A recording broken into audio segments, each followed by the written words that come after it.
Hello everybody, welcome to another Random Ken hacking video.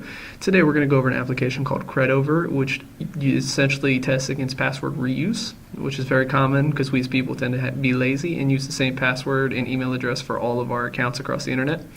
So this is going to test that. So all we need to do is enter an email address and a password, and it'll test it against Facebook, Twitter, LinkedIn, and other common sites.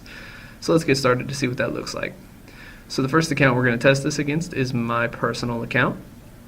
And as you can see here, the first thing it does is it looks at the Have I Been Pwned database to see if my email address has been compromised in any public data leaks. We'll go over that in more detail later, but it hasn't, so I have to enter a password manually. This can either be one I'm guessing or one I've stolen prior. And it's going to try to log in with that email address and that password across various websites.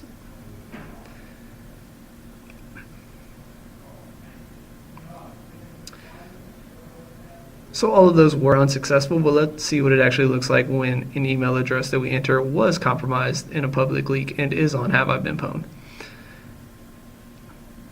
And as you can see, there's 5 results from the Have I Been Pwned website. So essentially this email address I entered was part of 5 data leaks, but none of those leaks have a plain text password associated. So again, I have to enter one manually, and it'll go through and see if that email address and password combination will allow it to log into any of these sites.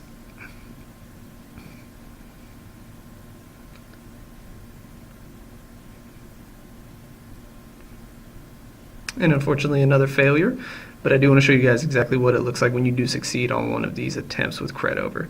So we'll enter a third email account here, and as you can see, this one was part of 9 data leaks. And while this next password loads here, since again we didn't have a plain text one, I have to enter one manually. I want to go over what Have I Been Pwned is. Essentially, when there is a data leak, what Have I Been Pwned will do is once it hits the dark web, it'll upload those email addresses and passwords to haveibeenpwned.com. And that way you can enter your email address to see if you were part of a data compromise, or you can enter a password to see if the one you're thinking of using was part of a data compromise. So again, same process here. We're going to go through those same 15 websites and see if we can have any hits with this account.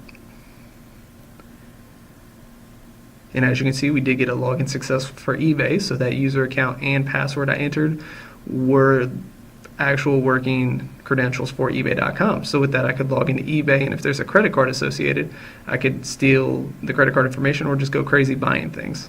So that's kind of the danger of password reuse. So go ahead and get this on GitHub, download it, try it out for yourself, and enjoy. Thank you.